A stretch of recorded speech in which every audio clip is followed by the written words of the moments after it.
commitment to building AI systems that are ethical, inclusive, and beneficial to society.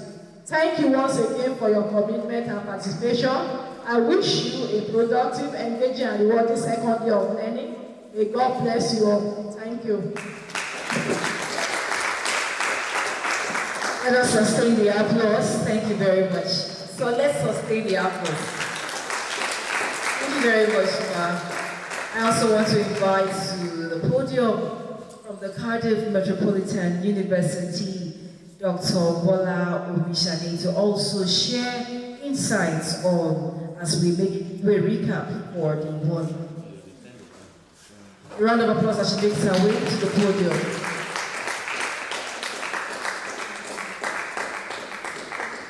Good morning, everybody. Good morning, professors. Good morning, and thank you all for this opportunity, and congratulations to everyone on a successful event. And thank you for listening, and thanks for showing up again today. We had lots of insights yesterday from experts in the industry, from experts in the academic environment, and of course, from me bringing an international perspective to this. But before I go, I want to tell a quick story.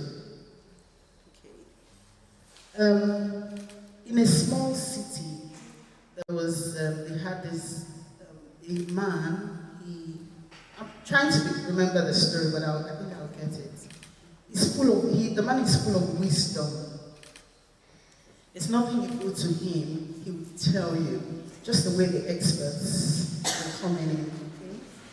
And we have this very young boy.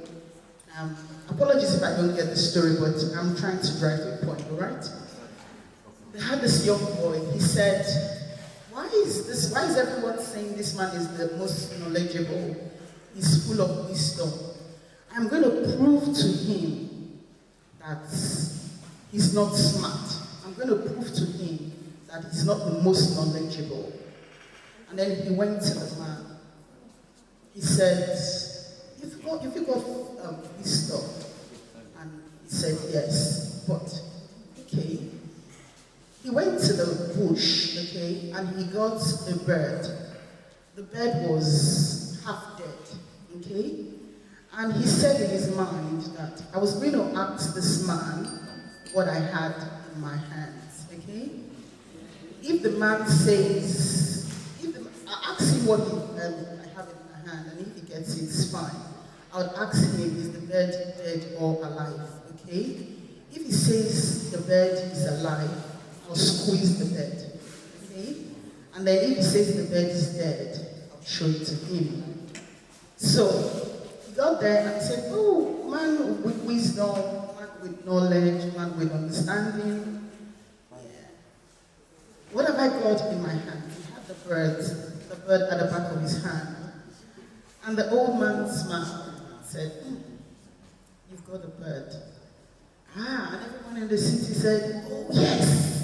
Yeah, because he wanted to prove to the whole city that this man is not smart enough. And of course, the man with wisdom got that he had a bird. And then he said, is the bird dead or alive? And the old man said, it's in your hands. So, what am I trying to say? We can come with experts, we can talk all we want, we can show you practical experiences. In fact, we can feed you, spoon feed you with AI, with ethics, with, responsible use. But whatever happens at the end of the day, it's in your hands. Whatever you are taking out of this session is in your hands. Today we are going to explore some practical experiences. How many of you are in the School of Computing? Please raise your hands. How many of you are from computer science? Okay. Other departments aside computing and computer science. Other department? Okay, so let's ask a couple of people. I guess it's from what department? Mathematical sciences. Another person? Data science. So why don't we have those from medicine, from nursing? I had somebody from nursing. I had the accounting students. Okay. Now, after this, so right now, I want you to start thinking of a problem, okay? A real life problem, something that frustrates you within your environment. Start thinking of it, and you are going to prefer a solution that is powered by AI. Have you been to the hospital and you're frustrated? Are you trying to catch the bus and you're frustrated? Are you trying to, even within the university, is it how the electricity is managed? I want you to start thinking of a problem that, how can I use AI to improve and solve this problem? Now, it doesn't have to be in computing. You can collaborate with the nurses. You can collaborate with those in medicine. You can collaborate with those in accounting. Collaborate with those in marketing. Okay? You're going to think, how can I collaborate with these people and solve a real life problem? Okay? Now, today we're going to be introducing you to AI. Okay? We're going to be telling you how to look at those data, and you will start implementing and solving those real problems. Okay? And I hope at the end of the day we'll be able to trigger something in you. And don't stop there. You have to keep going, because nobody is going to do it. You are the only one that can do it. And it's not going to be easy, trust me. It's not easy. Nothing good comes easy. You have to pay the price. There will be days where you would cry. Yes. But sit there and cry. It's okay. If I do it afraid, do it afraid. When it's not even clear, just keep doing it. Ask questions. Yes. It's okay for people to say no to you. When you approach them and say, I need help, and they say no, it's okay. Move on to the next person until you get that help, until you are a solution provider, until you are a woman that can stand and say, oh, she has made impact.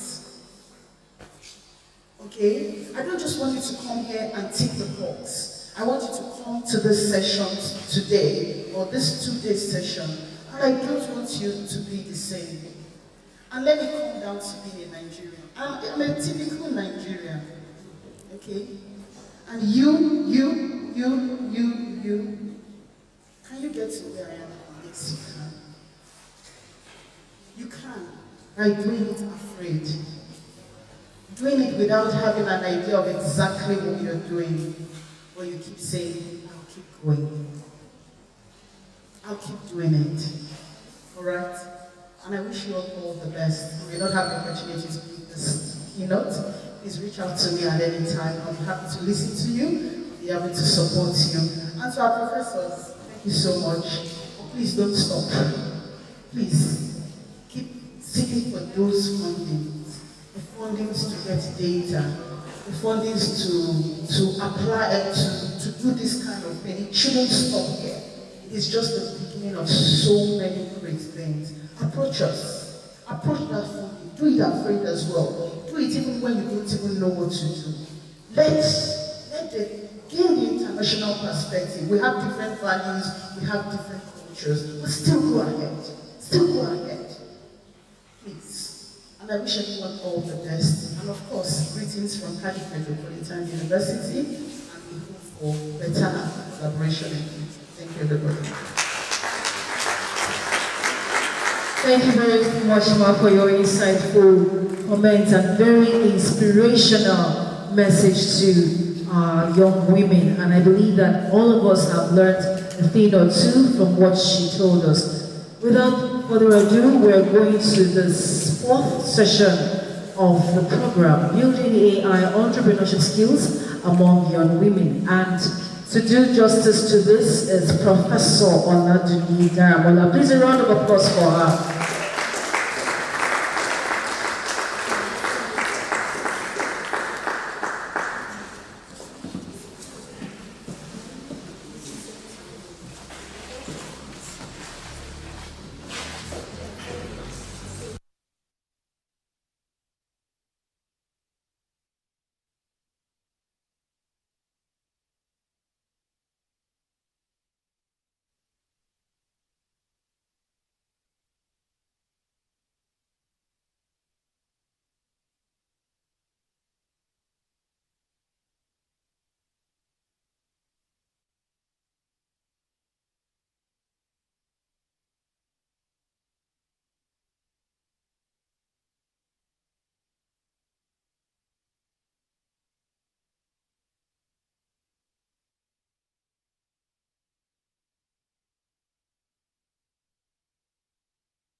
Dragons Den, God bless you.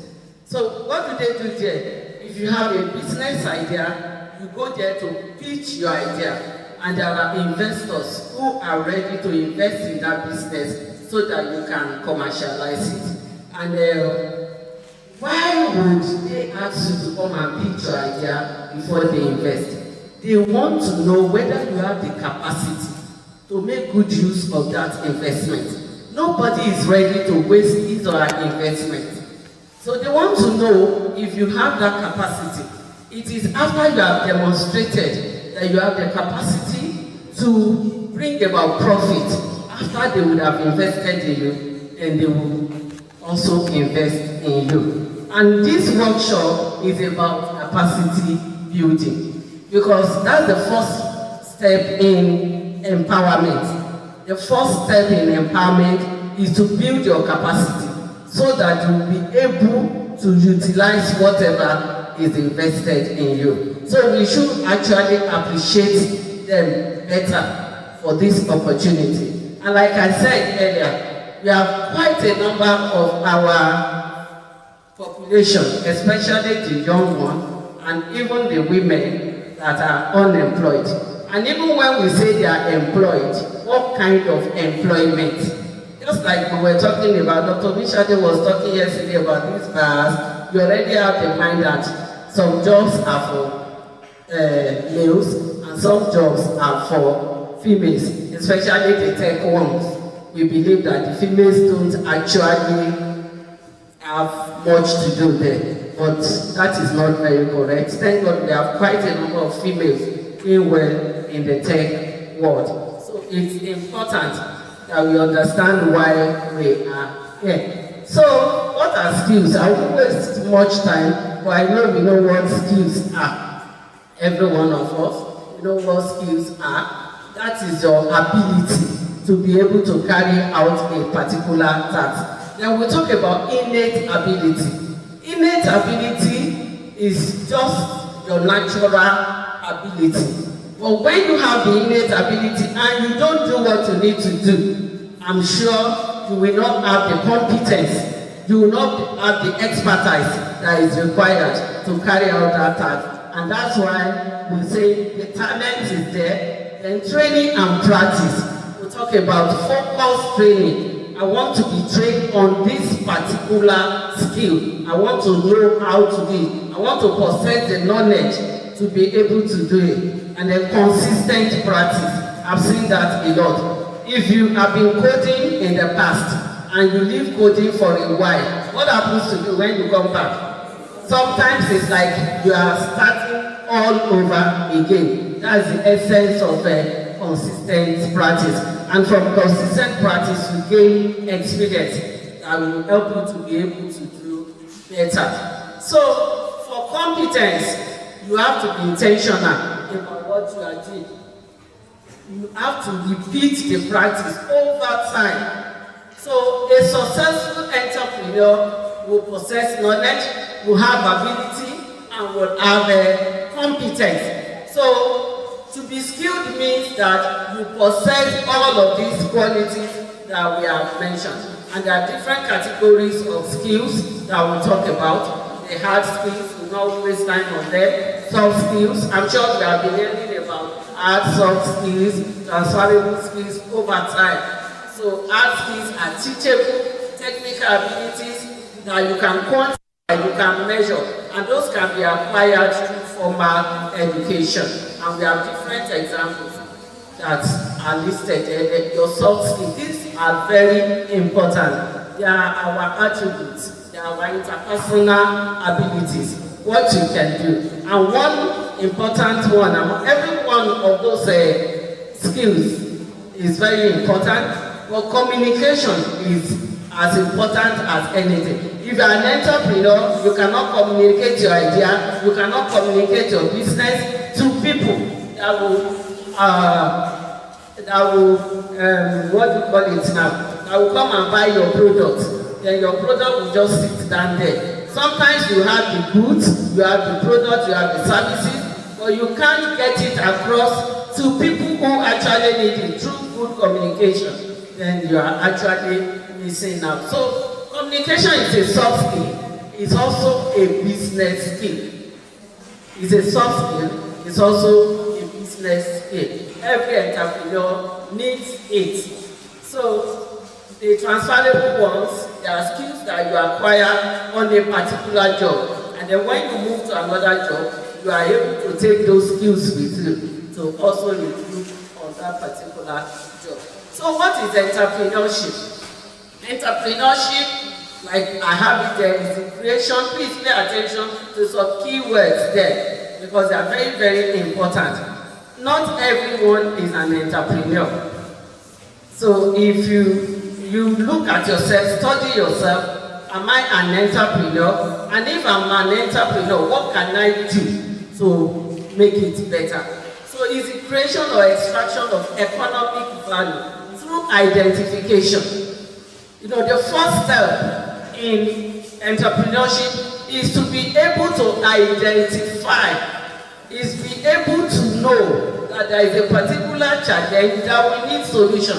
Just now when Dr. Bishade was talking, she was telling you that, okay, go and identify a particular problem that you are going to provide solution to.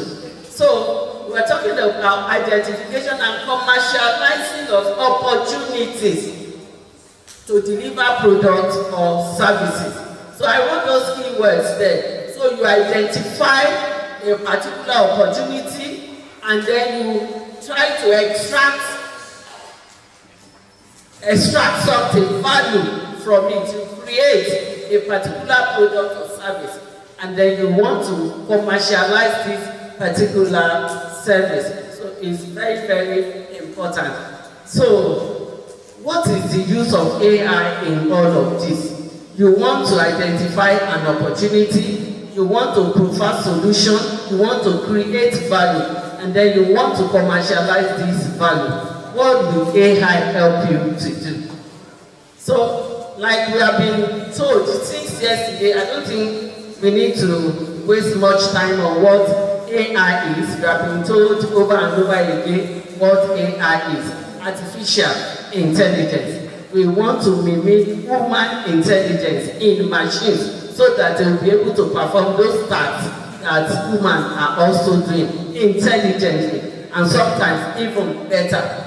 So AI entrepreneurship skills combine core business creation abilities and then practical mastery of AI tools. You have core business creation abilities, some of which I've also mentioned, identifying opportunity. Please let me quickly tell you a story. Somebody said at Tejo Osho market sometimes ago, he took the wife to the market and sat down in his car there, waiting for the wife to come after she would have done her shopping. And then after a while, he was there, cars were going, coming, and whatever. And then the man thought of it. I can do something about parking in this place. And by the time he came up with his idea and all of the other things, he was going home with money. Now think about it. What if we apply AI to this? How better, how faster can we do this task? So it's very, very important. So AI is transforming entrepreneurship landscape. And how is it doing it? It's reshaping innovation processes, business models, competitive strategies. And what are we gaining? We are gaining quality, speed, and less stress. What are we saying?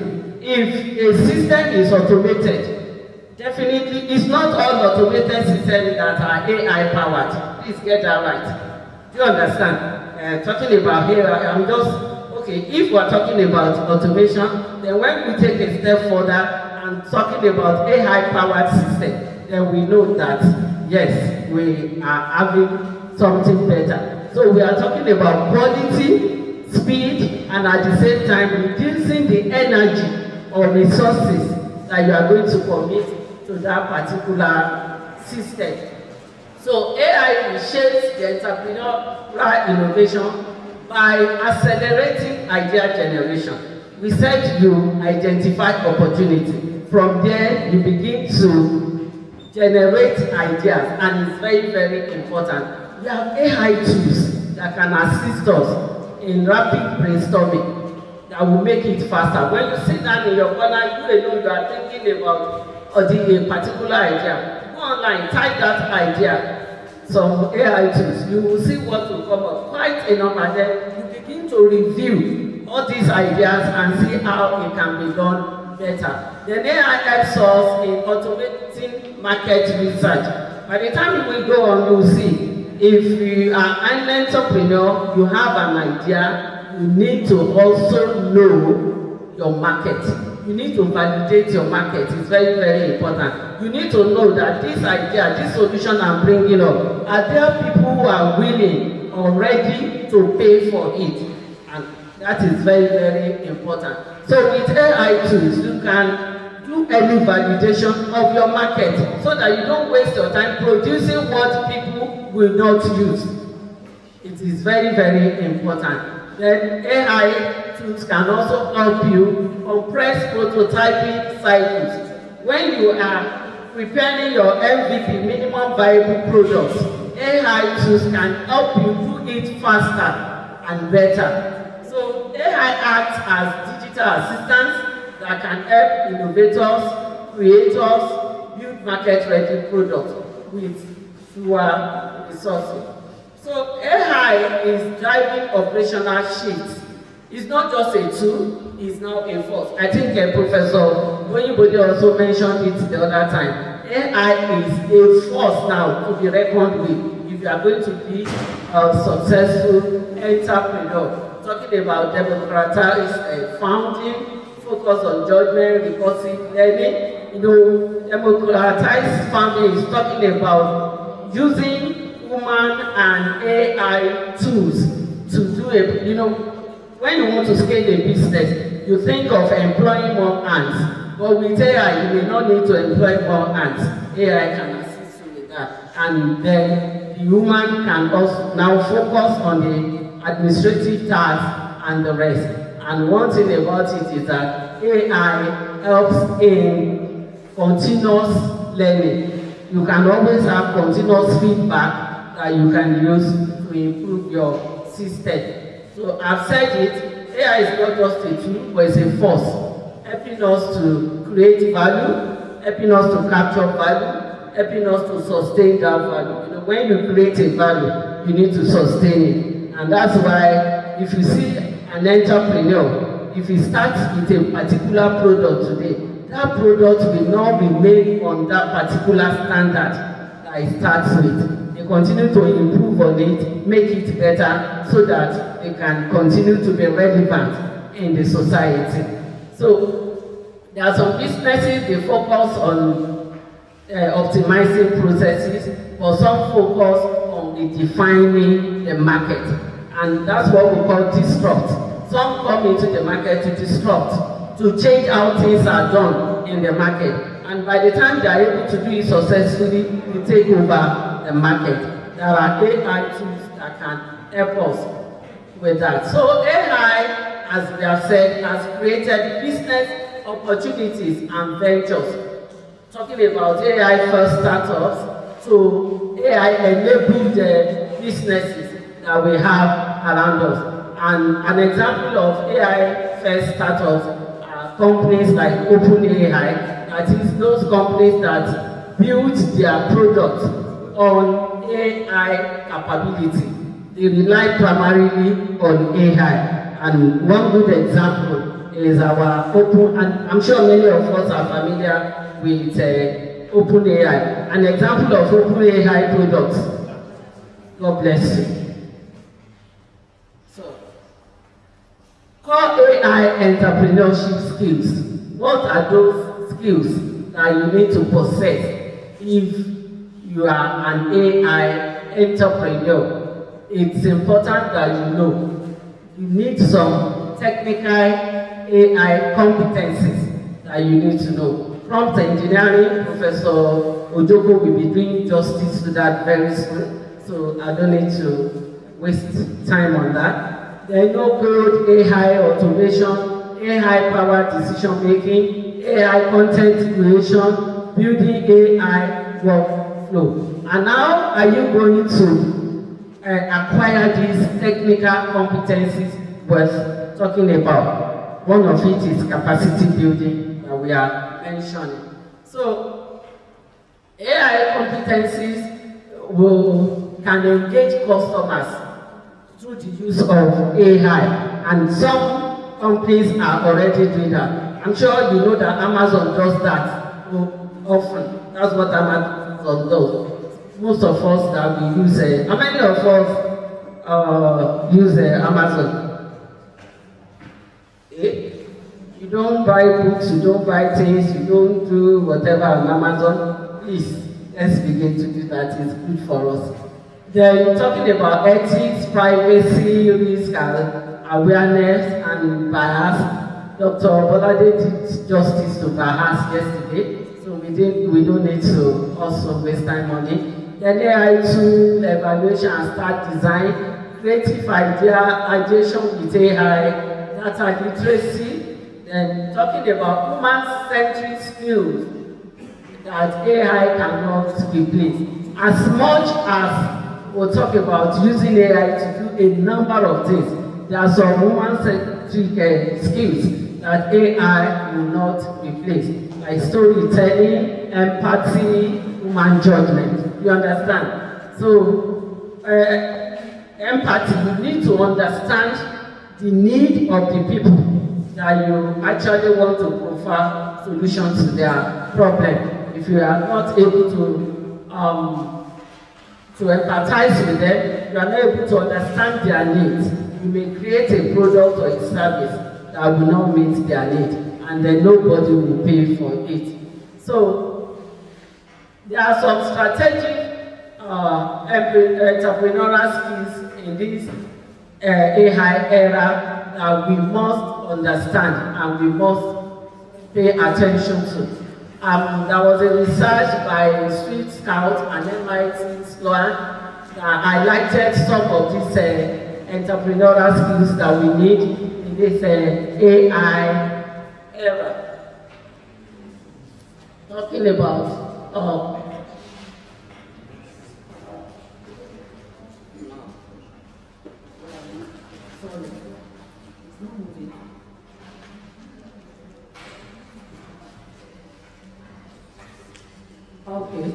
Okay.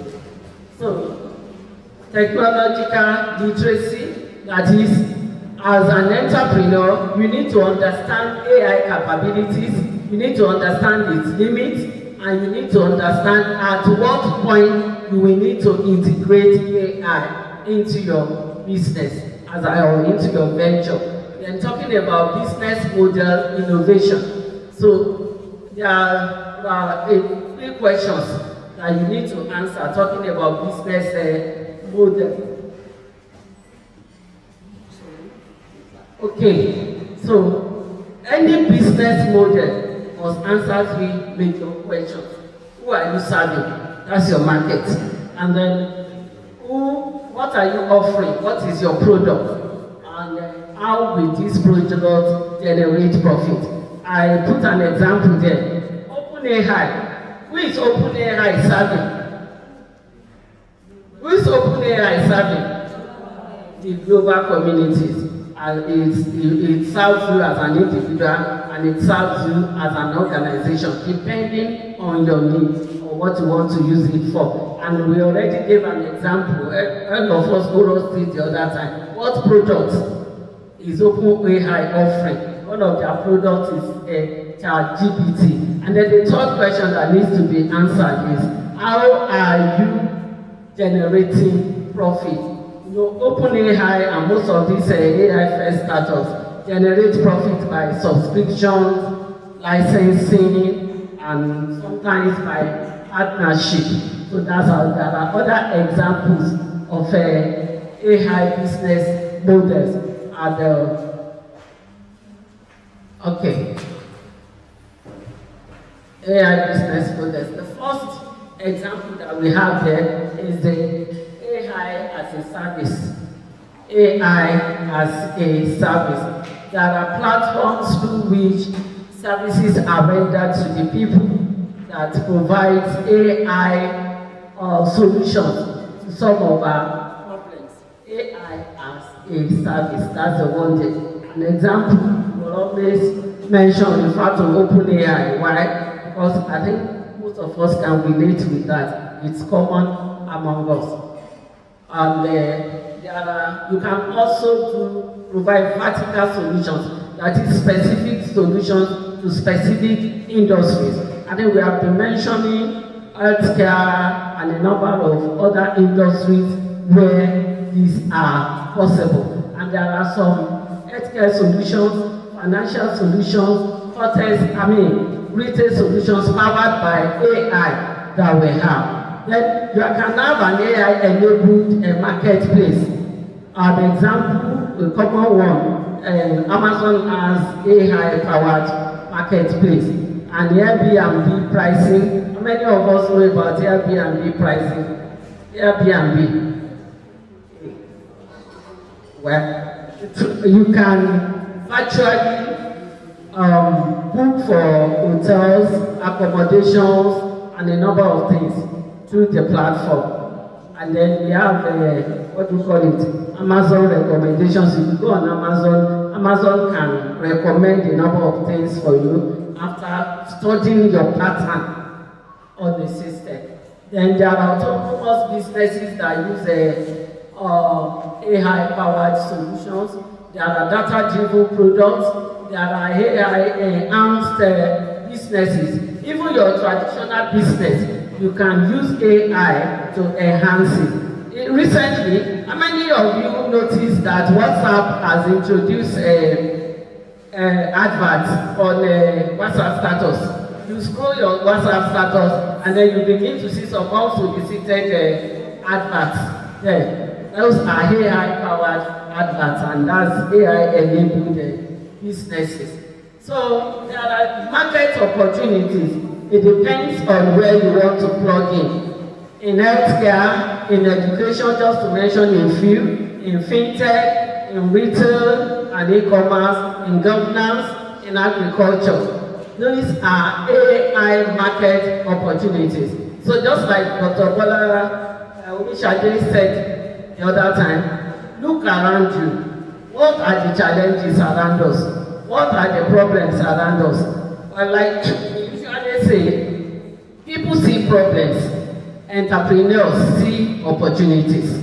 So open your eyes, open your mind, and look around you, see the opportunities around you in these different sectors that we are mentioning. So opportunities abound for AI entrepreneurs. One, you can build AI products. Two, you can offer AI services. Three, you can create AI-enabled businesses depending on your capability, depending on your funding. You know, building an AI product may be a big thing. Many of us, we don't have the funding or the resources, although we can actually seek partnership for funding. But at least starting from somewhere, you can offer AI services. If you are able to build some products that can offer services to assist organizations, individuals in whatever they do. So your skills, the market, and available capital will determine which of these opportunities that you can explore. And like it is said here, opportunities abound because AI market is growing rapidly.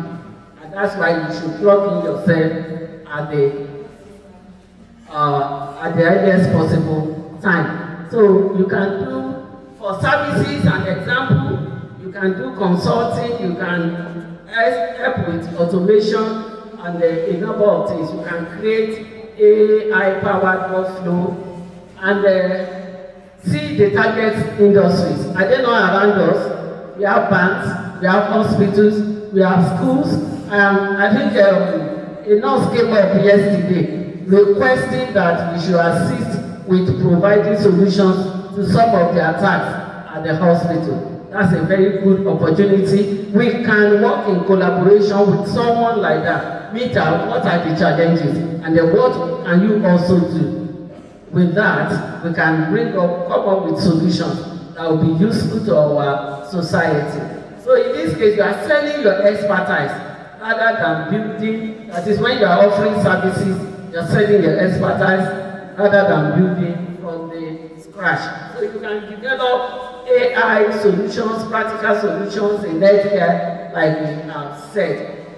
So what are the steps for aspiring AI entrepreneurs? I want us to pay attention to this. I said something the other time, identification is very, very important. Identification of opportunity. What is your niche? What can you do? What is your passion? And what is the market demanding?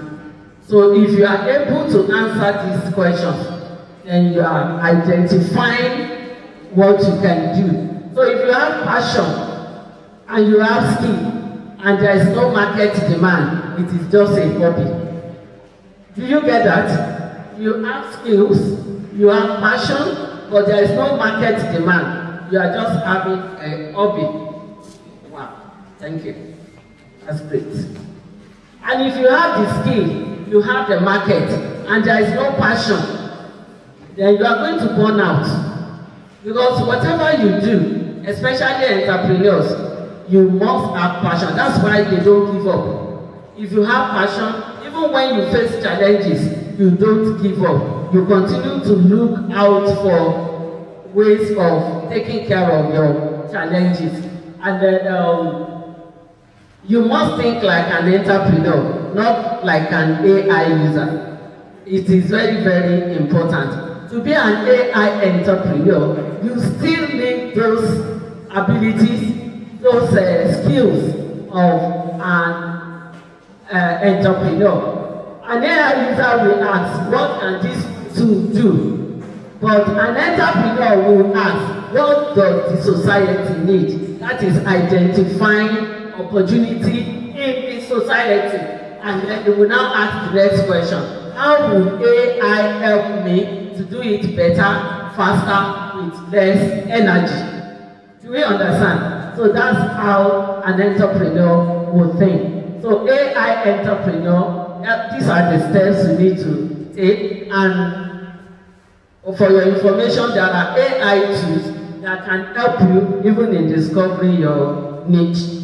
And what you do is when you go online, some of these, it will surprise you that even ChatGPT can assist you with what you are talking about. So it depends on your understanding of the tool in your hand. Now, many of us, this device in our hand, some only use it just for calling and receiving calls, sending messages, while others use so many other tools on it. You understand? So there are so many things there. So please, any tool you want to use, get to understand and know how to use it properly. There are some AI tools that can help you. There are some dedicated tools that can also help you. So you can brainstorm with your conversational AI, like ChatGPT, Google Gemini, and all the rest. Then there's, like I said, there are some specialized idea generators that you can also use. I already said this earlier, that you need to validate your market. And there are also AI tools that can help you with validating your market. And how do you do that? You talk about analyzing the market, reviewing competitors, testing target audience. I'll give you an example briefly. I know somebody who opened a restaurant in Ibadan, and the restaurant was doing very well. Within the first month, it was coming in with income in millions, and it was doing very fine. And somehow, few months after he started, Item 7 opened very close to him. So what do you think will happen? Those of us who know Item 7, that is talking about validating market, reviewing your competitors. Because you are going into a market where you are not going to build the only one there. There will be competitors. Who are your competitors? Do you understand them? Do you know them? And who are your target audience? For instance, we were discussing very recently, I think it was yesterday, with Dr. Fatoke. Glofest opened there, and he has this ready-made market of Futa community. And that man, I don't know who the owner is. Well, we have said it that we are always biased. I don't know if there's a man or a woman that owns Glofest. But because when you see a successful business, your mind goes straight whether it's a man. So he opened it there. That man operates 24/7. If you go there 3 a.m., you will meet them there. So he validated his market, and then another person is coming 9 right now at the gate to come and compete with him. Do you understand? So probably the man has done his study and he knows, man or woman, don't let me be biased, the owner of that place might have done his studies and know that the market is big enough for the two of us. Do you understand? There are some marketplaces that might be big enough for as many operators as possible in that marketplace.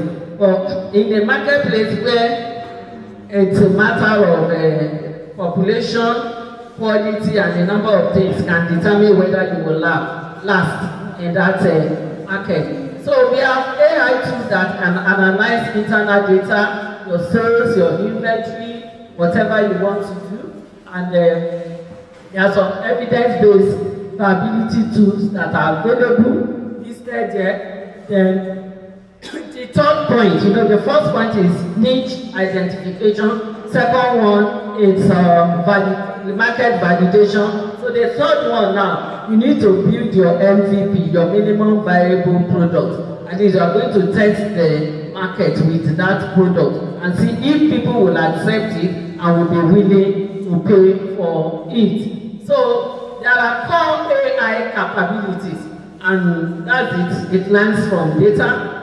It does pattern recognition, content generation, natural language processing, perception, and autonomous action. So that's why AI can do it better, faster, with less, with fewer resources. So another thing, if you have built your MVP, secure early adopters, then scale strategically. You don't come into a market with a product and then you come in with thousands of that product while you are not even sure whether you have thousands of people who need that particular product. So you scale strategically. So building AI entrepreneurship skills in Nigeria involves practical steps. Number one, learning AI or low-code tools. That is capacity building. I already told us that any entrepreneur that will be successful must first of all build his or her capacity before you begin to invest. So you solve local problems. Dr. Mishade said it, identify local problems that you want to provide solutions to. Then you join Tech Hub. We cannot overemphasize the role that collaboration, support will play in building ourselves, in preparing ourselves for the market. So, because even there are some online groups or hubs that we join. For instance, there was those of us who use like MS Simulator. If you want to solve any problems in that, there are groups online that you can join that will be helping you from time to time with whatever challenge you can face. So in conclusion, I would say developing AI entrepreneurship skills offers a paradigm shift to reverse unemployment trends. And then AI skills are important to achieving the 17 SDG goals. There are 17. Those of us who know it, and if you don't know it, please go online. Zero hunger, education, sanitation, or whatever. All these 17 areas are market opportunities that we can explore as AI entrepreneurs. And women, especially the young ones with vitality and strength, are critical to achieving these AI goals because you have the energy, you possess the knowledge, you have the capability, and you understand what the market needs. I think our market now is dominated by Gen Z, and these are the young ones that should come into the market. So I say every young man in this world to identify a niche and start now. Start when? Now. Start when? Now. To build the required skill set to transform our economy and contribute impactfully to achieving the SDG goals. So I tell you, a part of the history, establish your footprint, put an end to unemployment in our society. Thank you.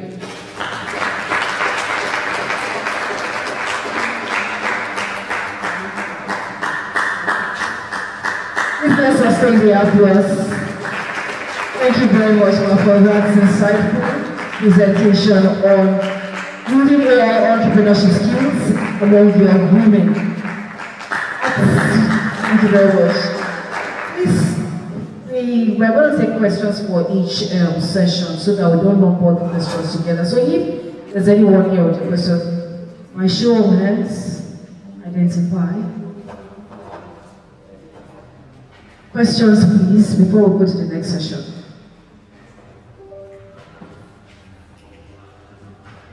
Or there's someone? Okay, please go forward.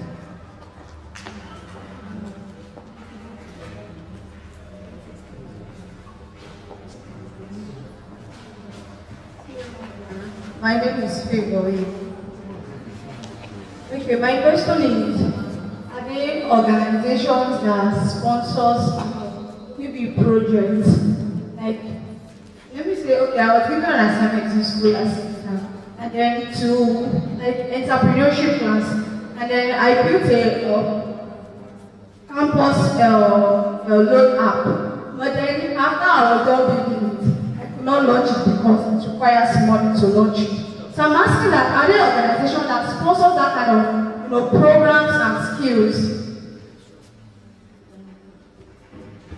Thank you very much. Sure, there are organizations, and we talk about angel investors, we talk about there are several organizations. It depends on what you have done, and then where are you taking it to? I will give an example. This Lions Den that I mentioned the other time. I don't know how many of us know Moses Okuranti, Traveler. Well, he finished, you know Traveler, thank you, man. He finished from FUTA. He has a logistic solution that he presented at Lions Den pitching. And he won that, I think he won 20 million. That was years back. He was in 200 level when he did that. Around, exactly. So he finished from physics. He had some other collaborators. So when you have an idea, then you also, that's the essence of these AI tools that we are talking about. You can go online and look out for people that can sponsor or invest in you. And then there are some people you can also meet here on campus that can guide you where you can present your idea. You understand? We have, it's not only Moses that we have. What's his name? Timile. What's the name of his own startup? Timile. The boy is finished with the first class, I think geophysics or geology. They have their own business or startup too. And they started, there was a time we went with them to Abuja to present one of his ideas. We went together, it was at CBN that we did that. So when you meet with some people, if you have an idea like that, you can meet with me. You can also see the current director of Center for Entrepreneurship. You understand? Oh, the solution I'm profiling. they are for us, but you can honestly go online, search for people.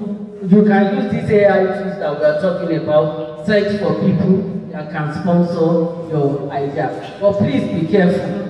When you are looking for investors, don't give away your idea, because by the time some other people get it, they might just sidetrack you, and before you know it, your idea is in the market. And you cannot lay claim to it, because if you don't have the copyright, if it's not patented, there is no way you can lay claim that this is my idea. You understand? So you need probably to discuss with people who will still be willing to assist. If you can meet with us, we can partner together. Thank you.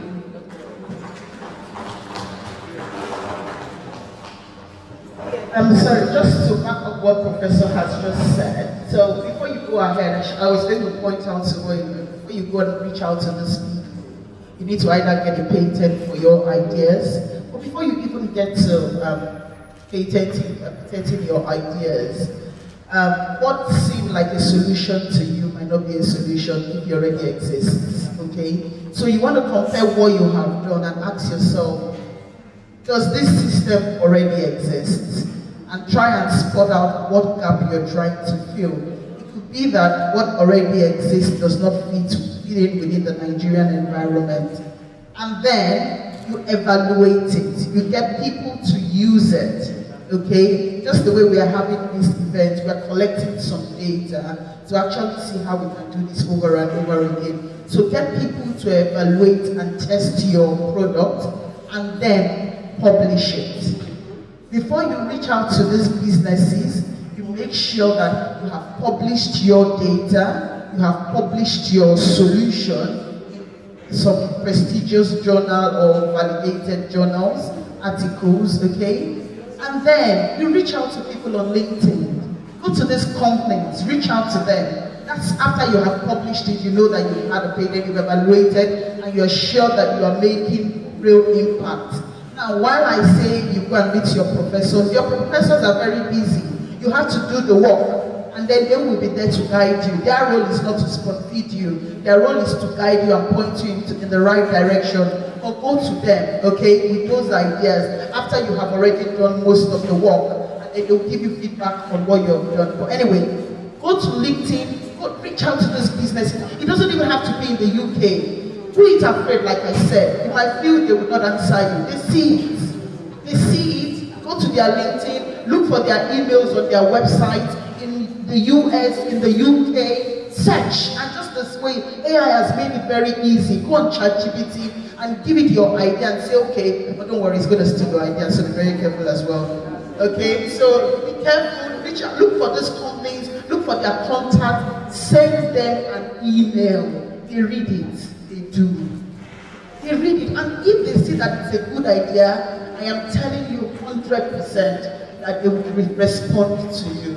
So please do it afraid. Take those ideas outside, bring the money back, okay? Bring the funding back.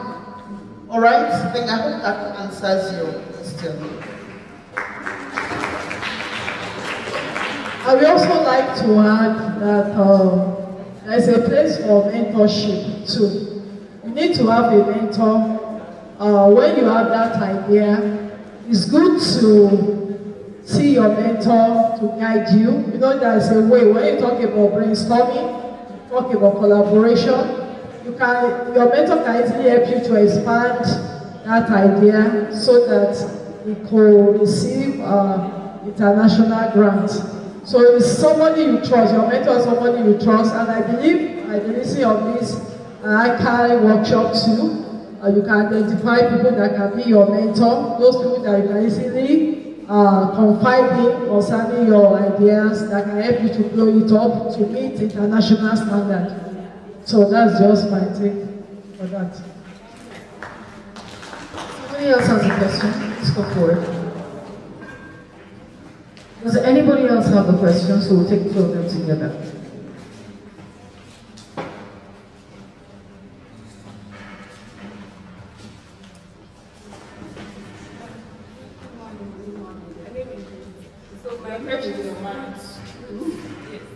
So my question is, you are very experienced in this field, and you know this AI is very broad. So I want to ask, for someone that is starting from scratch and really wants to focus on one thing first, what is the most demand skill that someone can focus on, that the person can really build on?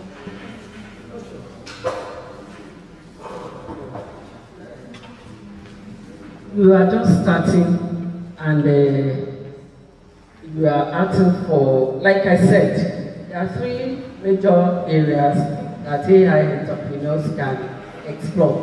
Building AI solutions, offering AI services, or enabling your business with AI. So somebody like you, I don't know if you have a business, so you can think of how can I enable or enhance my business with AI solutions.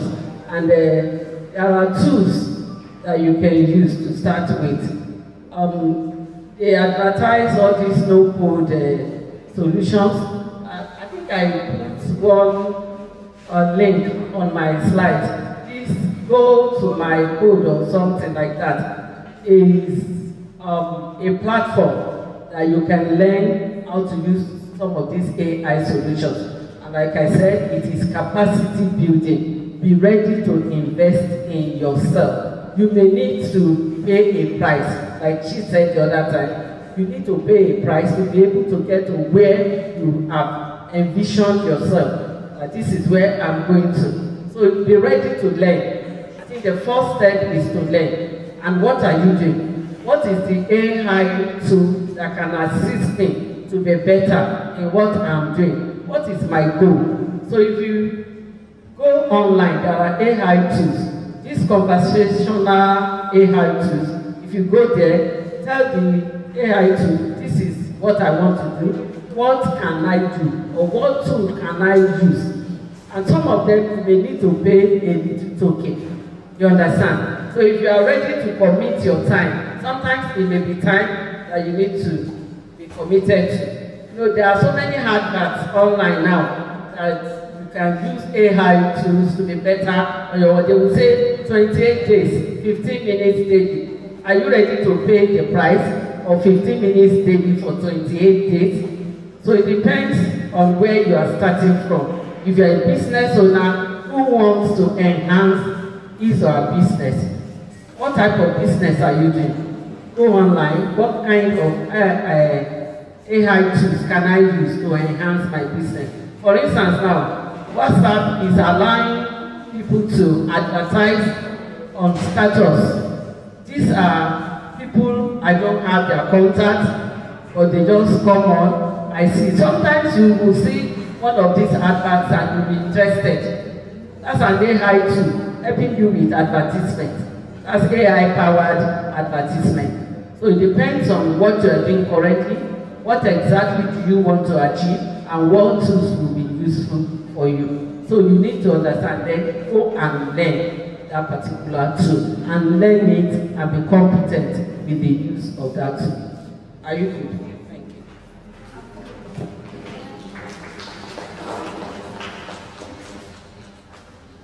Just to add to what Professor has said, Professor, I hope you don't mind. So, after you have thought of that idea, you need to go into the literature. The gap is there. So, how many of you read journal articles? Journal articles, academic papers. Okay, you need to start doing that. Yeah? Well, you need to start, you know. Can you write down, please, guys? PubMed, PUBMED, Google Scholar. I think you have Ebisco. Ebisco, I don't know what you have here. PubMed, Google Scholar, IEEE, that's IEEE. Okay, Ebisco, yeah. Web of Science. Okay, those are research data. But there's some that are open, that are free, that are access. Okay, go on there and look for articles related to that area. And when you read those articles, you would see what they have done. You would see the limitations of their study. Okay? That is the gap you need to fill. Now go onto the website of these businesses or this organization that are doing things. They would share the problem, their struggles. They share it on their website. They put it on the news. It's there. And that is where you should focus on, because you want to solve a real problem. Businesses are going through problems. You want to solve their problem. Researchers have identified gaps that need to be filled. And your own job is to go ahead and try to resolve or fill those gaps. Your job is to contribute to knowledge. I hope that helps. So that's a starting point. Read articles, read journals, they are there. The problems are there, and that's a starting point. I hope that helps. Thank you very much. We go over to the next session, and that will be handled by Professor Bolande Ojogo, and she'll be talking about engineering for fair and inclusive, prompt engineering for fair and inclusive AI. Professor Bolande Ojogo, round of applause as she makes her way to the podium.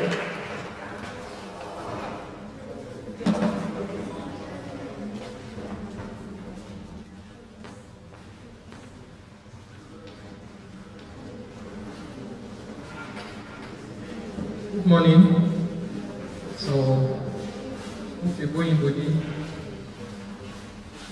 Chair, it's a workshop.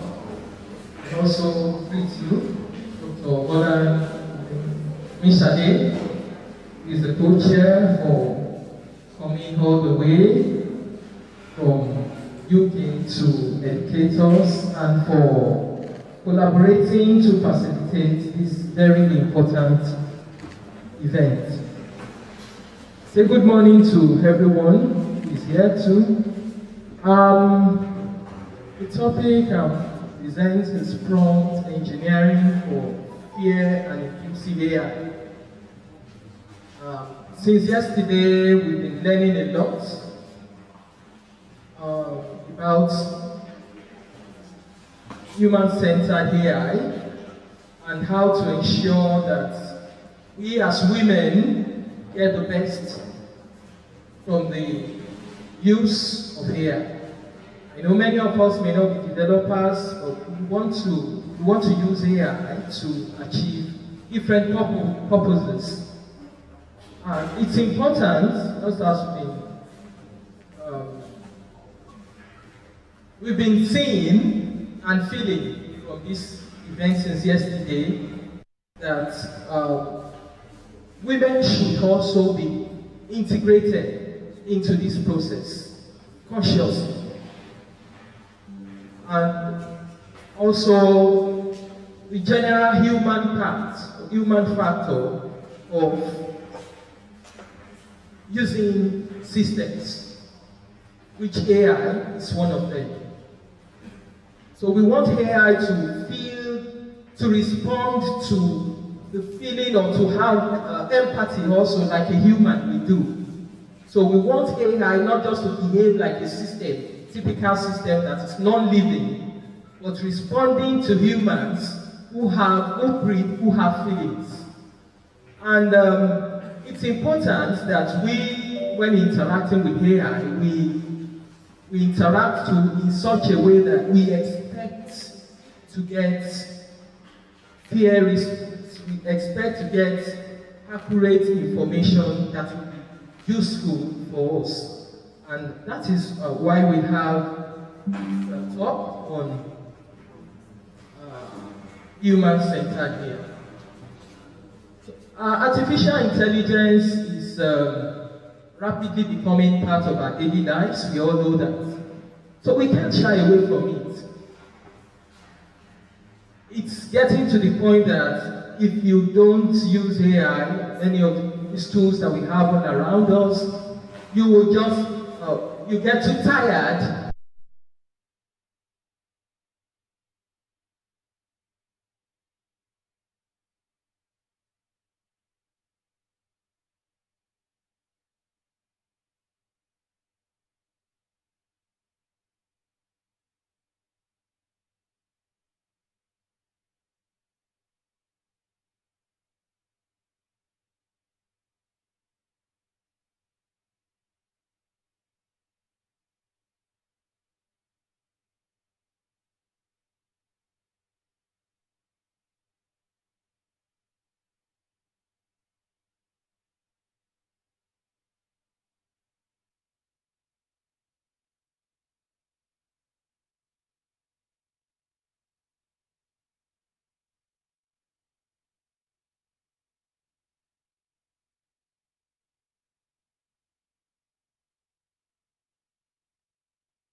you want to go, you say by rule, you specify all that you want. You see that there will be a difference in what the person who you just gave money to by the time they come back. So AI is an assistant to us and is useful in all our daily lives in different aspects, education, as a lecturer, as a student, as a doctor, as a nurse, you are in agriculture, business, finance. We've learned a lot about different things or capabilities of AI. But how do you interact with AI is the question. Do you ask your questions wisely? Do you ask your questions considering that AI is also, all these factors you've been mentioning? It tends to be unfair because of the data. I hope we all know now that AI feeds on data that exists in different locations that it crawls from to answer our questions. So some of these bias are already in those data sets. We were saying yesterday that AI assumes that an engineer is a man. And in most cases, like maybe a caregiver is a woman, or a nurse is a woman. And when answering questions relating to that, the response will tend to the stereotyping of gender will come in there. So it's important we do this prompt engineering. So what we are saying is that you are all engineers. You are all engineers. You are not the one necessarily building those AI tools, but you are also doing some engineering while using AI. So that is what we are saying. So prompt engineering is important. It's not just about getting better answers, it's about ensuring that AI works fairly for everyone. So we are saying to do prompt engineering in the process of interacting with your AI tool is the art and the science of designing effective instructions that guide AI systems. And the intent of that is to produce useful, accurate, ethical, and inclusive responses. I will say here that I also use an AI tool to generate these slides. If you think of AI as a brilliant assistant, just like someone that maybe you are a lecturer and you have an office assistant or a teaching assistant who helps you to who assists you to solve problems. So you are guiding your students to help you do a number of tasks. In the process, your student is learning. He's also learning under you. But you are sending him on errand to do things, but he's learning in that process. Just think of AI, the AI to as that kind of person. So you have to, in the process of using it, you will discover that when you ask questions, you make prompts to AI, you discover that after a while, it calls your name. It said, oh, Professor Bolane, or I know that you are a professor of AI or this and that. And the question you are asking, this is the answer that will suit you. So the more you interact with AI, it's getting to learn too. So it feeds on data that you give it. So you should think of AI as a brilliant assistant, and the quality of the answer that it gives you depends on the quality of the question that you ask it. So when you have a better prompt, that is, you have clear, specific, and intentional instructions, then you will, of course, get better response. So, for instance, you want to give a prompt. Please explain the impact of digital education on girls in rural communities. Then you have the response from AI. Something like digital education empowers girls by improving access to learning, building skills, and creating opportunities for a better future. You know, you have put the context in that question. It's different from just saying, explain the impact of digital education. But now you are specifying health and rural communities. You see the response will be more contextual. So why do we need fair and inclusive AI? I've mentioned some of these reasons. It's because AI on its own and unintentionally, because of the data that exists over time, AI can reinforce gender stereotypes. As we've said, we've mentioned a number of these examples. It has been reiterated since yesterday that, for instance, some professions are typically, masculine. So, and AI has also seen that. We'll see that because of the data that's already been fed into it over time. And then cultural bias is also there. Most of the data that we have are not African centered. Some you have data from, for instance, you're talking about images.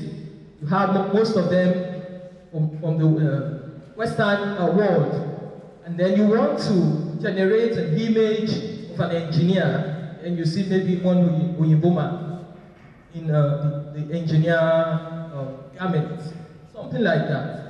So, but now we are getting there. Little by little, we see also we are getting involved in also generating local data sets, and that is very important if we want AI to serve us. Language exclusion, you can't just go use, you want to use ChatGPT and you start typing Yoruba or your dialect, you'll be able to get a response. Historical inequalities, and this makes AI in code to still be unfair. And we need to work, we need to play our part to make AI to be fairer to us, to be fair and inclusive, in the sense that it will promote equity, include everyone, and at the end of the day, it drives a positive impact.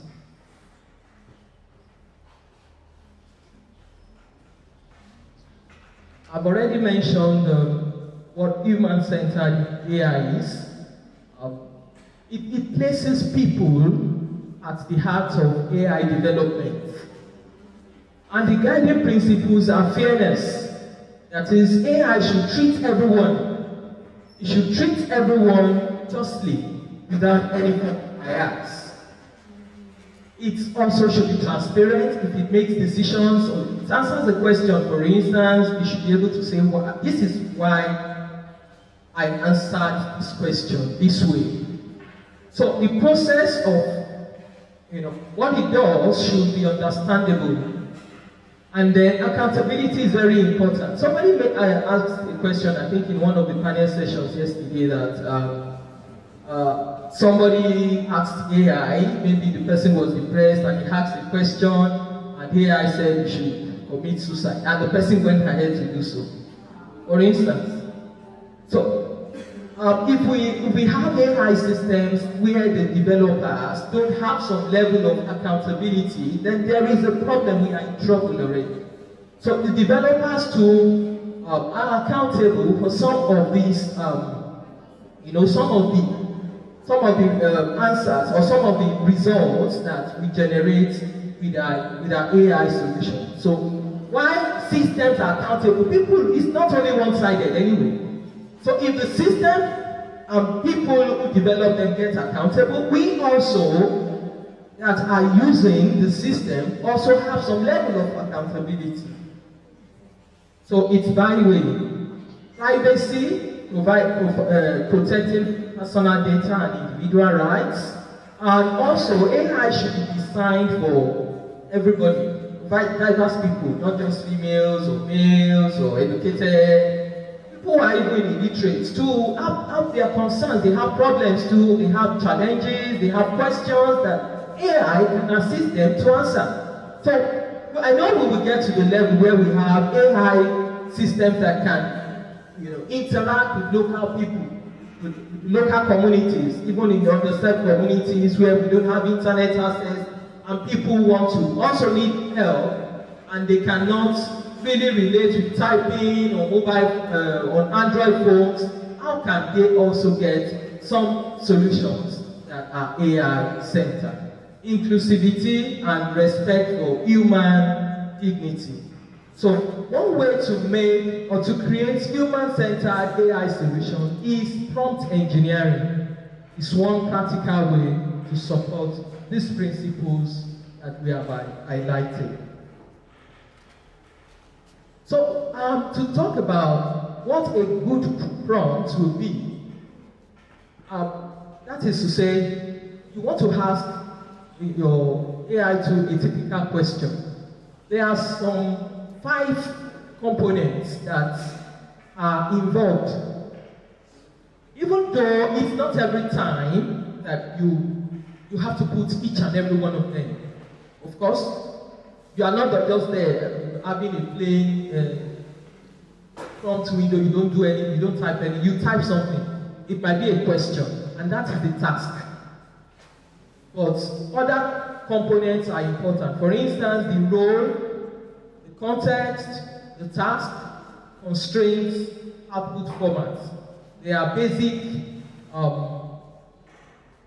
like describing a good prompt. What are the components of a good prompt?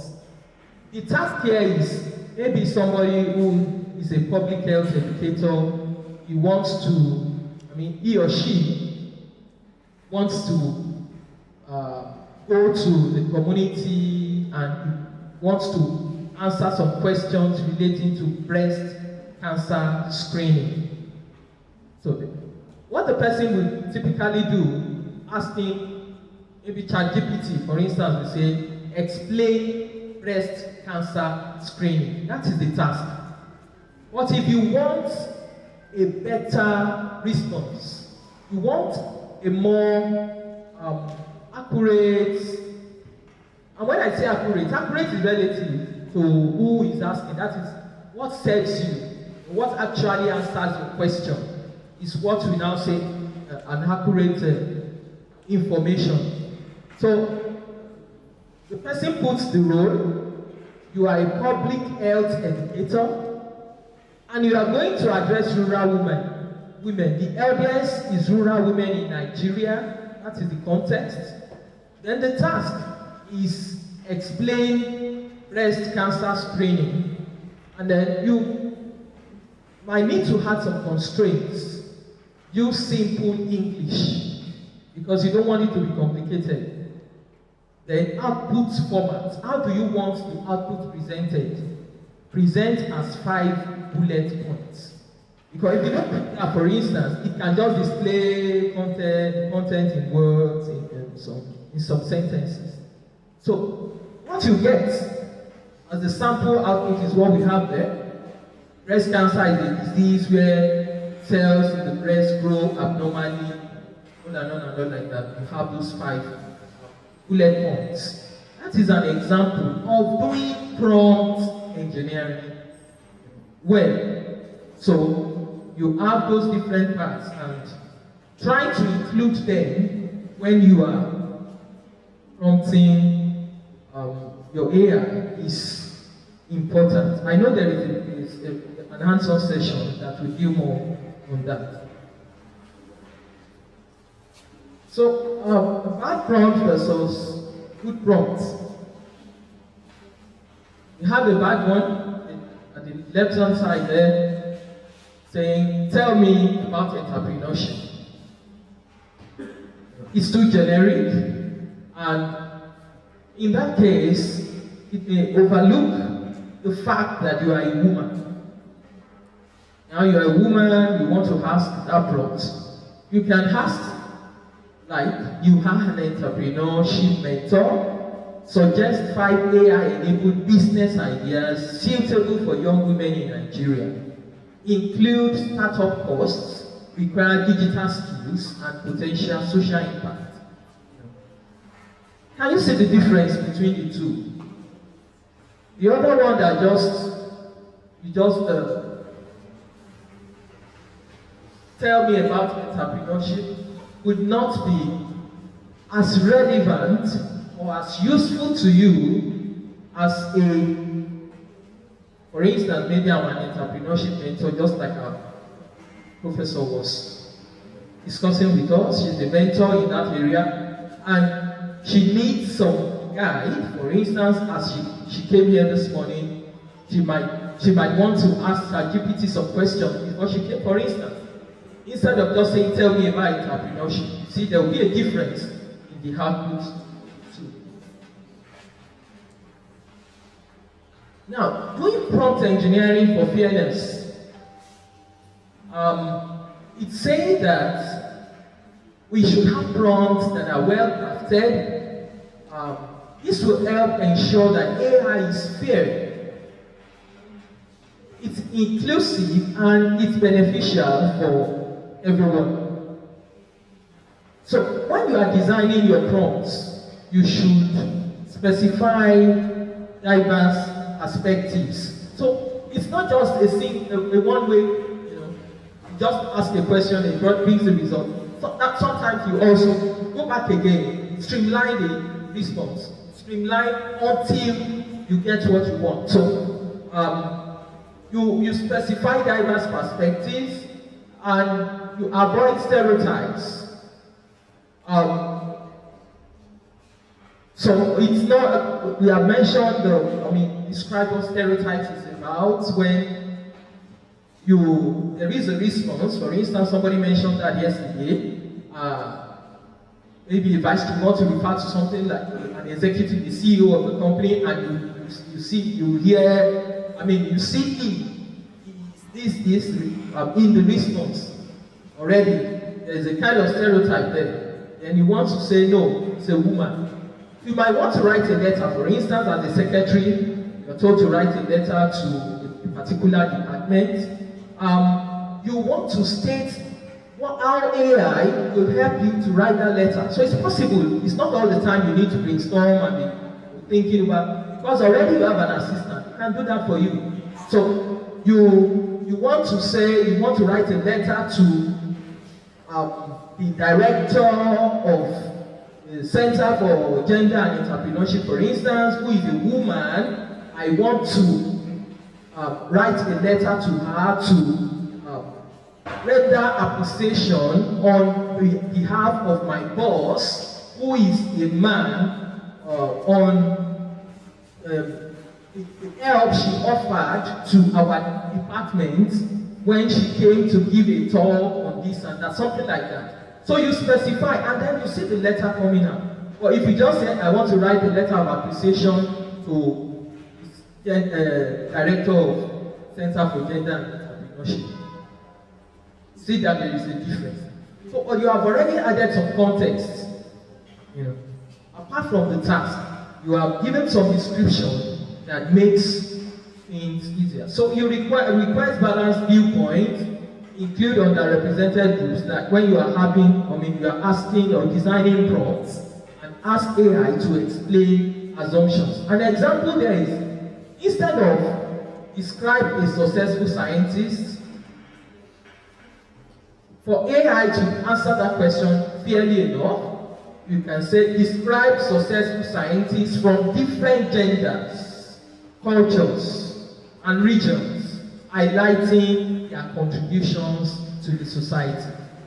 So, because if you are not careful, what you are doing, like maybe the responses you are getting in Nigeria will not really fit into the Nigerian context. So we need to include how does the gender, the culture, and the regions differ.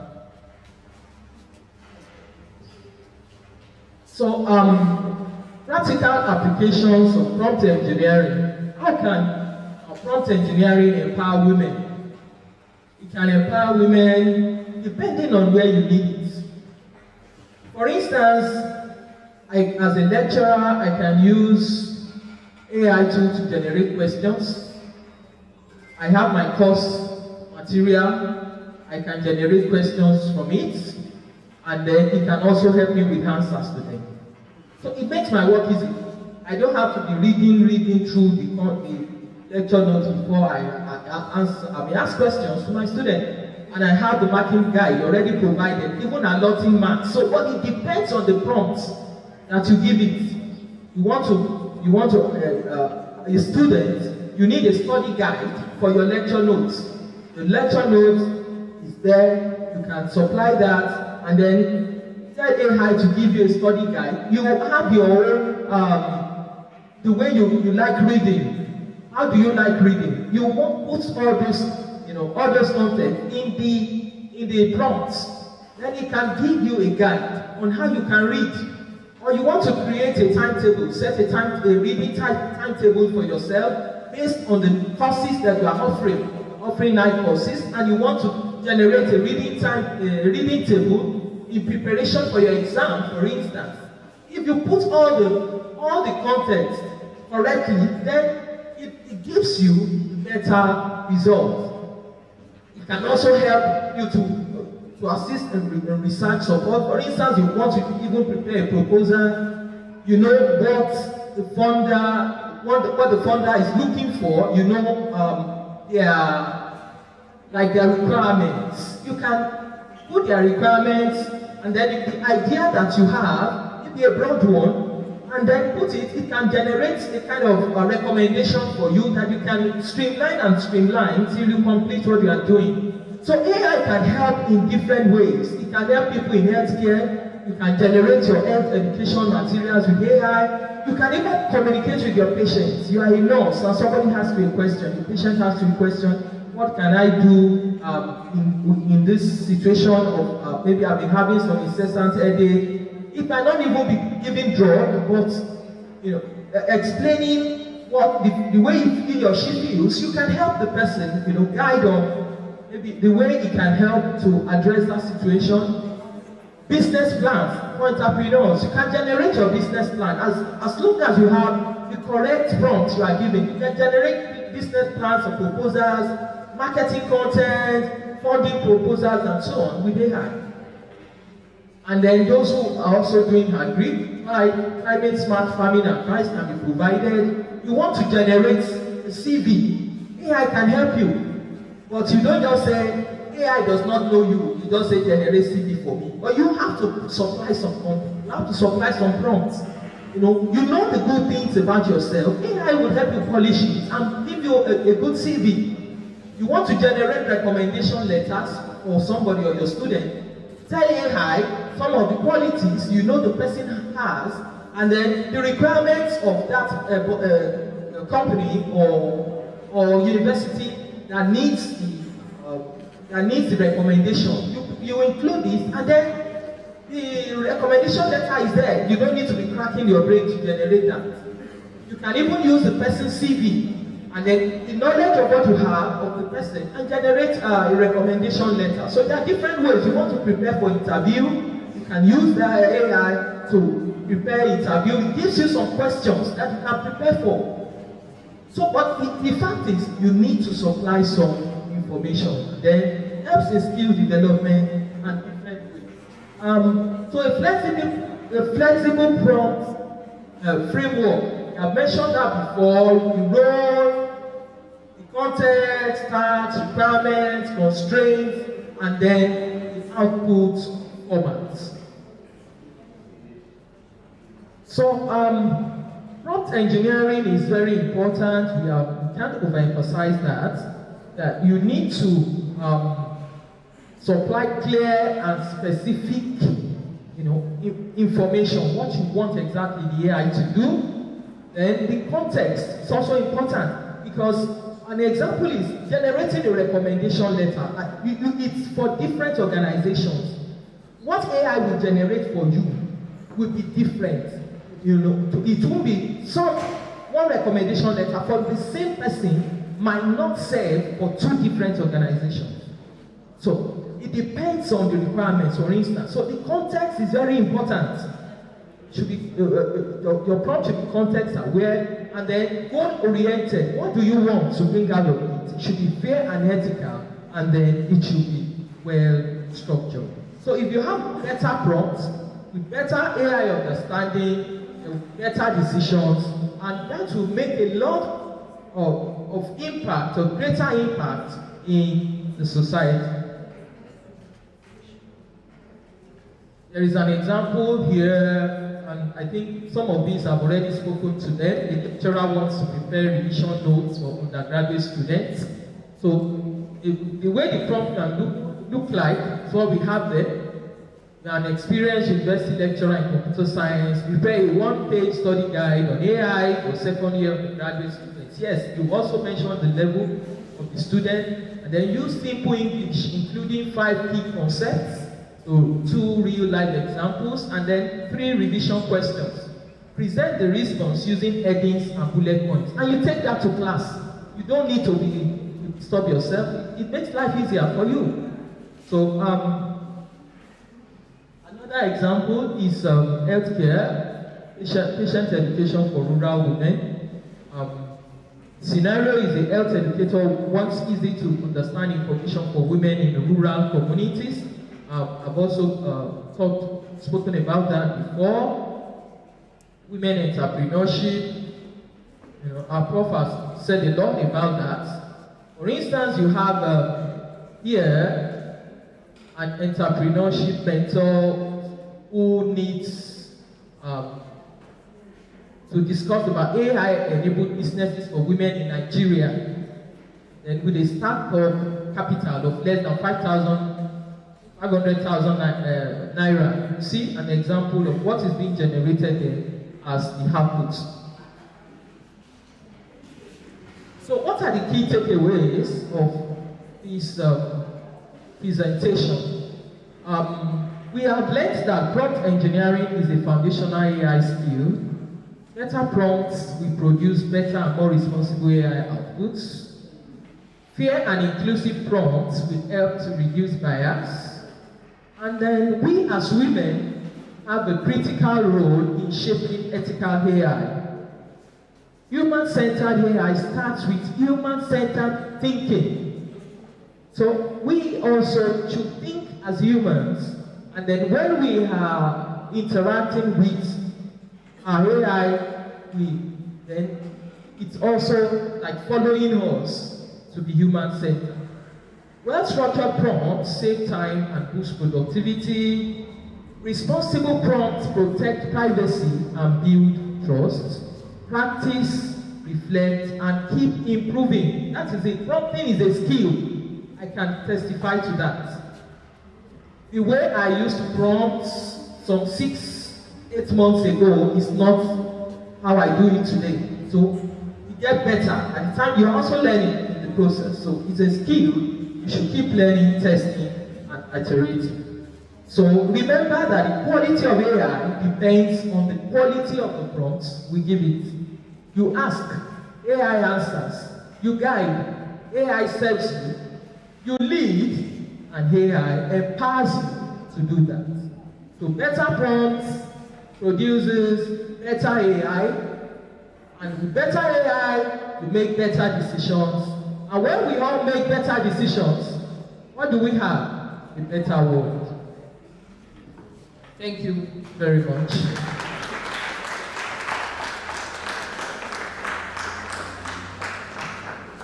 Let's sustain the applause. Let's sustain the applause. What I believe is that if you had to put monetary put a monetary prize for what we've gotten today, I don't know how many of us will be able to afford it. So what you don't have in cash, I want you to put it in kind. Give a standing ovation for every speaker since yesterday. A standing ovation. A standing ovation. It has been 2 days of beautiful, inspiring insight from erudite professors. Thank you very much, Cardiff Metropolitan University. Thank you very much, Peter. Thank you very much, British Council. And thank you too for attending. Of course, we can't come here and talk to the empty chairs. Before we go to the question session, please let us send your email to this address because you're going to need this to create tickets for the hands-on session. So please, next this, send your email, your personal email to fuhumall@gmail.com. F for fish, U for umbrella, H for house, U for umbrella, M for man, that's gender, M for FUHUM FUHUMALL@gmail.com. Do you get that? That's full home malls, like shopping mall.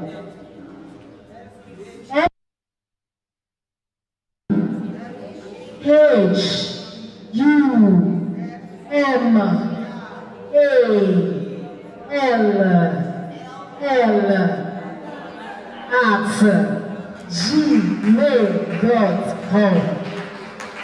Okay, so let's go back to the question session. Please, if you have questions, indicate by show of hands. Okay, please, question.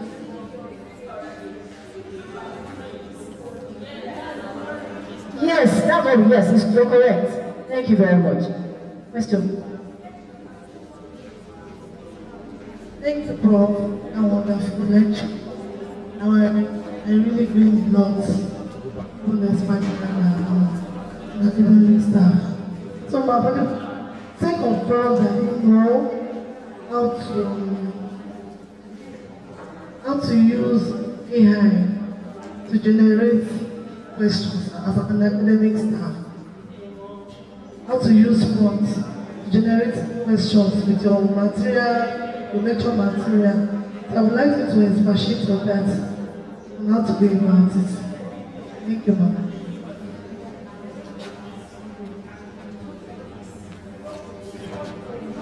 We'll take all the questions together. Okay, another question. Please, let's come out so that we'll know how many of us have questions.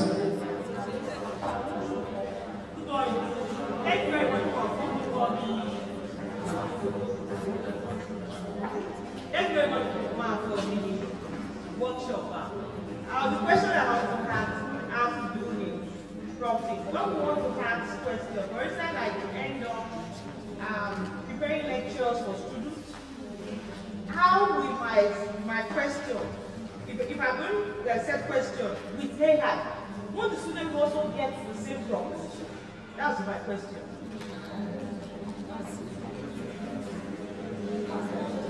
Good morning, Mass.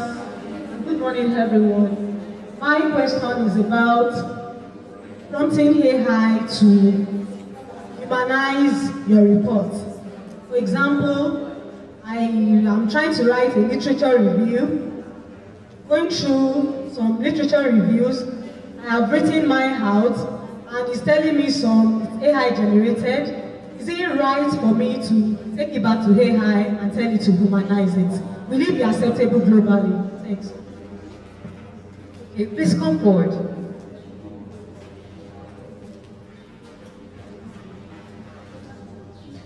Good day, everyone. During the second to the last facilitator, she asked us to identify a problem that in our society or in our community. So, as an agricultural science student and also as a researcher on climate change, I am trying to solve a problem in food production. It's bringing it to the level of these farmers, trying to give them the updated knowledge, how they can apply this AI to solve their problems. My question is, many of them, we know many of them are not really educated like us. And what they know is only that farming. How can we bring it to their level to tell them, use this, is there any equipment that is already developed, like as Professor Bernadette told us that AI is being applied in climate smart agriculture, and that is what I'm working on. So is there any equipment that's already developed that we can physically take to the farm and show them, please, for you to know that rain want to fall, or for you to know that there will be heat, you know, this is what you can use to know, you know, so that they'll be able to practicalize it. Because not every one of them have this phone, know how to download apps. So how do we bring it to their knowledge so that it will improve agriculture? That's my own question. So, we have any more questions? None, okay.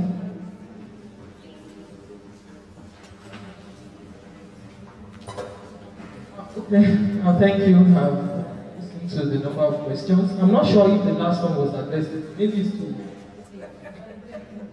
Because somehow I was diverting from what I presented. Okay. The back question, like using AI to generate questions for students. The thing is, you don't just generate your question. Okay, she said that she needs assistance. You can upload the material, for instance. You can upload the material course notes that you want to generate questions from. And then you have an idea of the kind of questions you want to ask. Are they high-level questions, or critical thinking questions, objective, multiple choice questions? So you have an idea of the kind of questions you want to generate. So you can upload your lecture notes and give the prompt about the kind of questions that you want to generate. And then if the questions come out, you don't just say because the idea is correct. You also, that is what we refer to as responsible use of AI. Responsible use of AI. You also need to vet it and be sure that it aligns with what you want. So you are the one that you already know what you want in mind, and then if there are questions that are directly from your lecture notes, you can automatically generate it. Because now you can upload content into your AI. So, and then somebody is saying that if you ask questions, does it mean that the student will also have asked AI some of those questions, and then it's not, you cannot expect AI to generate the same set of questions for even you. If you come and ask AI now, the other time it's a different set of questions. So, and if a student who is wise has done that, I don't expect students to go to the exam hall with answers. So a student who is wise has looked at different kind of questions and have used that to prepare, is also helping the student. So it doesn't mean the student is cheating as long as the student has not carried the answer into the exam hall. So have I been able to answer? Then the last one about agriculture. Physical device to the farm. Yeah, maybe that is a part of AI, or maybe you have some tools, some automated tools, like maybe drones. So yes, for instance, those are examples of tools that can help to monitor some things in the farm. So you have some embedded systems that also part of AI. That's AI tools that can be adapted, which is different from what the basic open AI or proprietary AI software tools that we've been talking about. Thank you.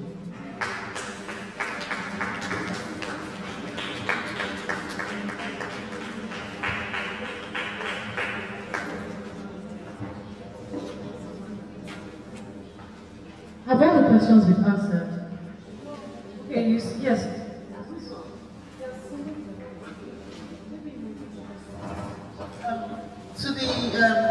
In regards to using AI as a lecturer very important that you're transparent as well. And also to students, it's okay to use it, but using it responsibly is also very important. And you have to be very transparent that in developing these resources, I have used AI. Now, just the way Professor Bolambi has said, prompting it as a lecturer, the kind of prompts, you need to actually write those down. How are you prompting it? And for students, you're not asking it to give you those answers, but you are using it to help you to learn, not giving you those answers, pointing you to the right resources, making your learning very easy. Now, to the person who was talking about farmers, systems are designed in this age and time. Systems are designed in such a way that to use basic level. Very basic. How many of you have seen 2 years old children use the mobile phone? Yeah, I have a son who is just turned 1 year old, and how he knows how to operate the remote, I don't know. It's honestly, he takes the remote and it's like this. You know, you don't tell a child where YouTube is. The moment they see your password 1 or 2 times, they can put it and they'll swipe.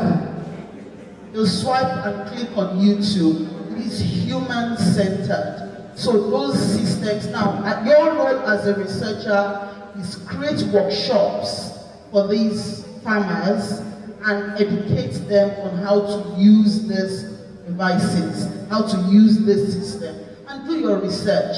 What are existing systems that we can bring to the farmers to help them improve their productivity, and how user-centered it is.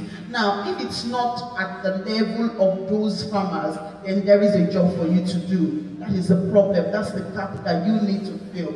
How can we create, because it means that that system doesn't exist, because it's not at their level. We cannot exclude them because they're in a remote area.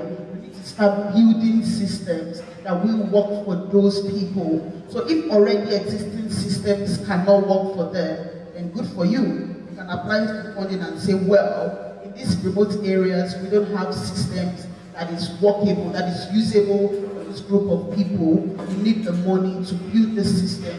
We need the money to conduct this research to be able to solve those problems. Okay?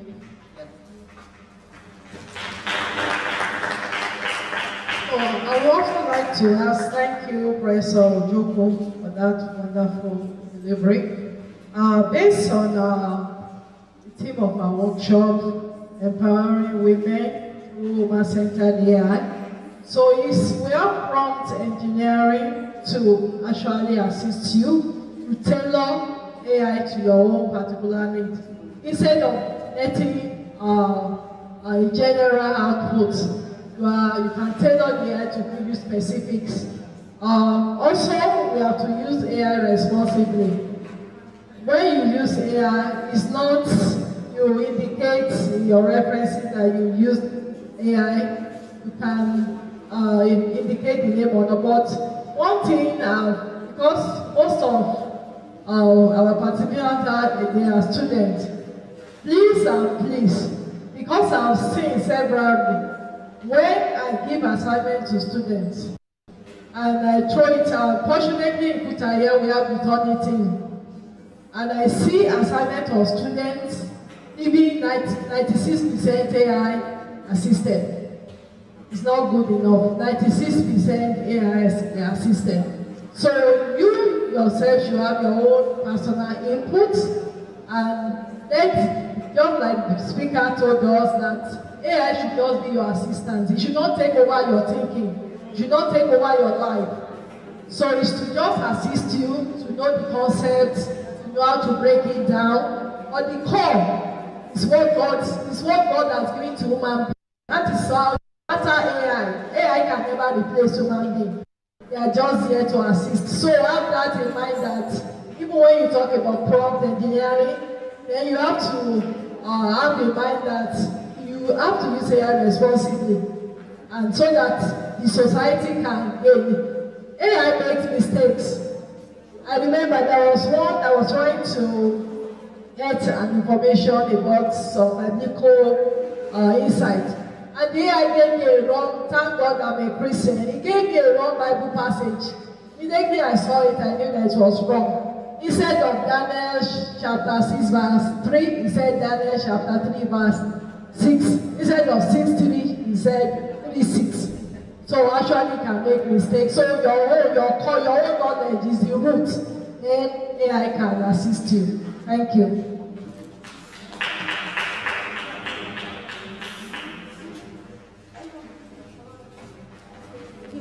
Let's repeat her question. So I said, assuming you are writing a literature review and you have generated some of your reports, is it normal for you to say AI should humanize what you have written so that it won't look AI generated, so that the AI detector will not be saying 50-60% AI?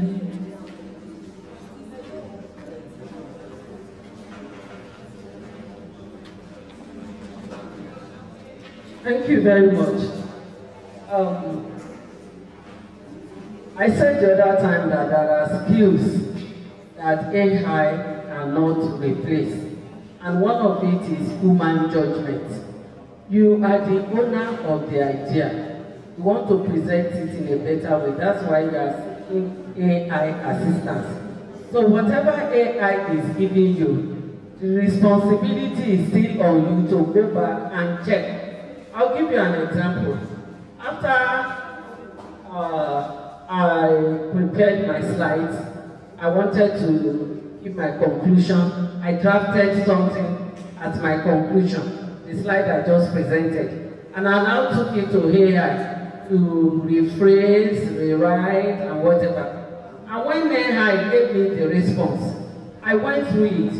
I found out that what I prepared then was better than what AI gave me. So I went back to my original. I drafted that. I just sat down. I was drafting, at least from all that I have put down in the slides. So I have the responsibility to be sure that what I'm passing across is all right. So whatever you have prepared, it is your duty. You are the one who owns the idea. So you know exactly what you want to pass across. You're only looking for probably a better way of presenting it so that people that will be reading will understand what you are presenting. So that's why we do AI similarity check. It's not good that you return an assignment or whatever with very high AI similarity check. For instance, institutions have maximum percentage that is acceptable. I think, I'm not sure, AI similarity acceptable percentage, I think that should be 25 or 30%. People from PG school. Similarity. No, turn it, similarity index is 20. AI is higher. 24% from PG school. Okay, so from PG school, 24% is acceptable. So that's the responsible use of AI. You need to do your check. You need to go over your ideas. We want to know whether you have any contribution to that idea or somebody else is generating it for you. So we can't do away with our own thinking. It's still very, very important for us. So AI cannot do the whole thinking. You too, you have an idea, and that's where prompting comes in, like Prof told us. So it depends on what you are asking, what you want, and that's how AI will be guided to give you your response. But when you have all those things, sit down, read through it, compare to what you have also, and then you can rewrite a number of things. All those ideas may still be inside, you understand? But you rewrite it in your own understanding in a way that is supporting your own idea, not just AI's idea. It's very, very important. Permit me to say that. At least we should not throw away our own intelligence.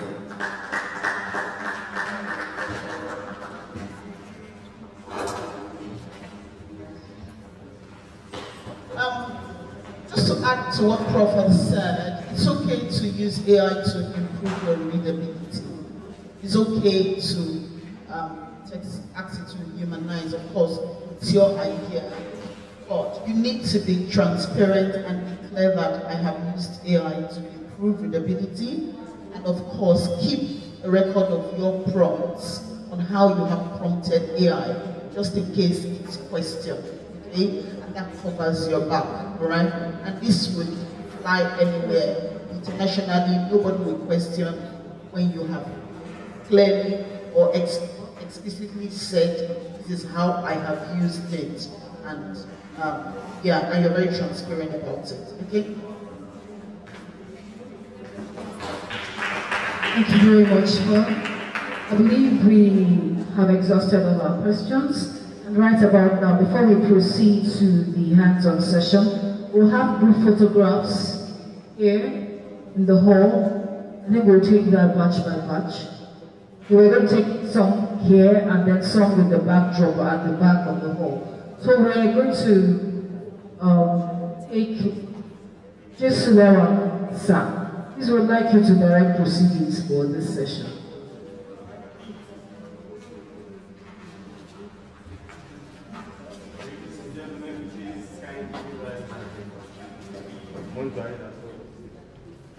Thank you very much.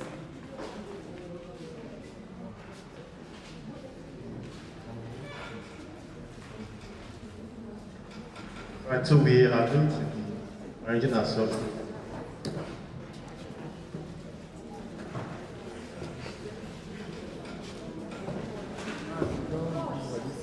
Right, those in the first row, please.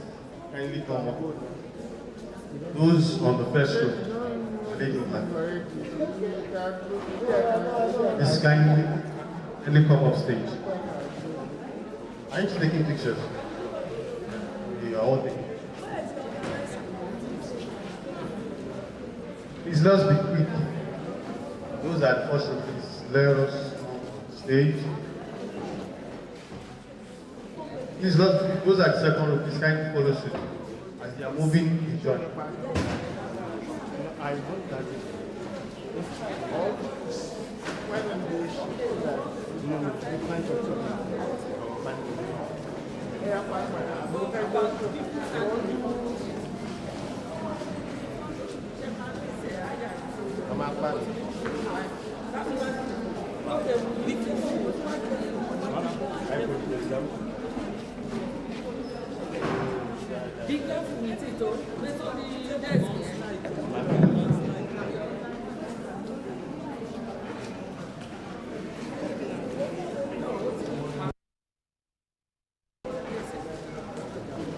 All right, so the next row, please kindly come up stage. Don't worry, everybody's face will show.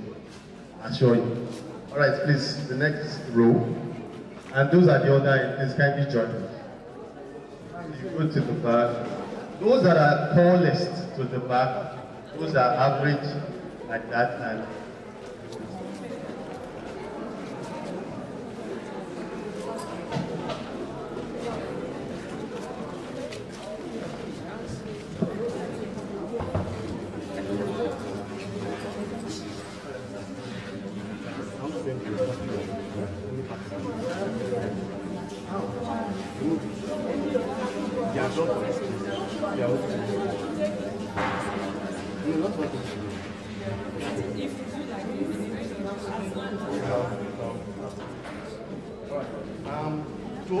at the other row, please kindly come up stage. Thank you.